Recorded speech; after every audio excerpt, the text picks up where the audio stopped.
inducted into the Oregon Music Hall of Fame? I was actually pretty surprised because I have not lived in Portland, full disclosure, for 20 years. But I was here for 8, so I kind of got it because I was heavily involved in the music scene, which was a lot of fun, which was cool. Yeah. But I was definitely surprised. It didn't even cross my mind. So it was nice. How did it make you feel? Made me feel good because a lot of my friends are in there and I was involved with a lot of them musically, and yeah, it made me feel honored. Definitely very honored.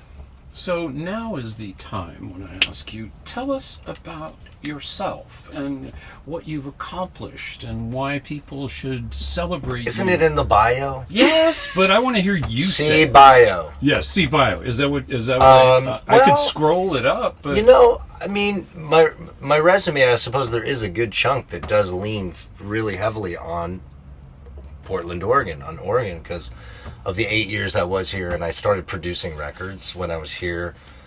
Lord knows why people trusted me to do that, but that was a lot of fun, and I kind of got off the grind with my old band at the time. We were on the road a lot, the Freewheelers, and I found myself just kind of going, oh gosh, what am I doing here now in Portland, and started meeting really nice people.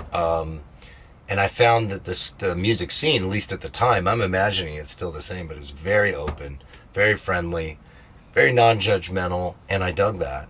I really enjoyed it. And so I was able to, and I was able to get a lot of records done and released, and it just kind of set me on my future path in some way. So yeah, it's really cool. It's really cool to be a part of it, but that's kind of my story. I mean, I'm a little bit of a jack of all trades. Some people know me. I produce and I write with people, songwrite. I'll put out records of my own, and records in collaboration with other people. So I think that collaborative spirit kind of started here.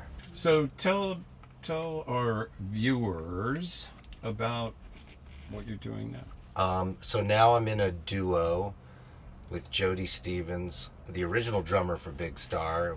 We're called Those Pretty Wrongs, and we're on our 3rd record, which is called Holiday Camp.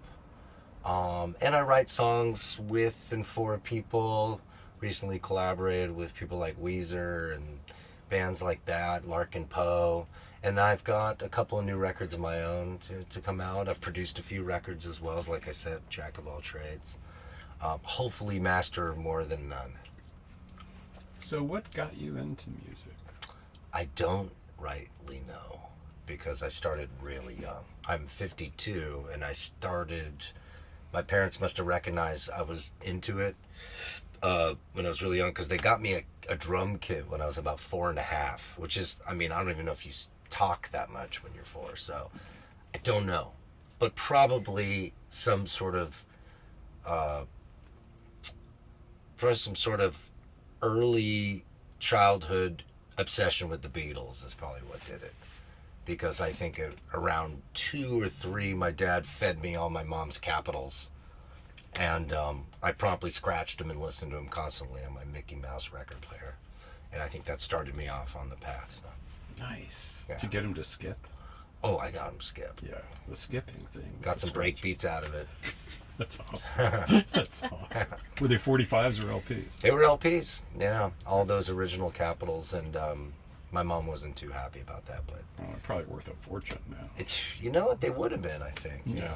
I really messed them up. Yeah, good job. That's what kids are supposed to do. Yeah, right? But yeah, the Beatles was probably what set me off on that path. So, the mission of the Oregon Music Hall of Fame, which I'm sure you're familiar with, is to raise funds for music education in schools. Thoughts about that? I think it's great, because when I was growing up, they had musical education, and I was in band, and then I've heard that it's a problem not having those extracurricular programs. So it's really great that they're doing that. I think it's totally important to have extracurricular programs, not just music, but theater and dance. The arts are, I think, an undervalued part of the education of education, because it kind of can seen by some as sort of kind of abstract or something like that. But I think they lend a lot of anchor to kids and to people. Not just because some can be talented and excel, but it's like sports, like anything that you learn, teamwork and cooperating and getting along, and just trying to follow an example and the lead of someone leading composition or anything. I just think as a dance troupe, anything, it's just important. I think that stuff is really important. In fact, it's very, very, like I said, it's really undervalued. So I'm really happy to be a part of it, for sure. I hope it's working. I hope it's getting somewhere. I hear they're raising a lot of money, so I'm glad to be a part of that. Yeah, for sure.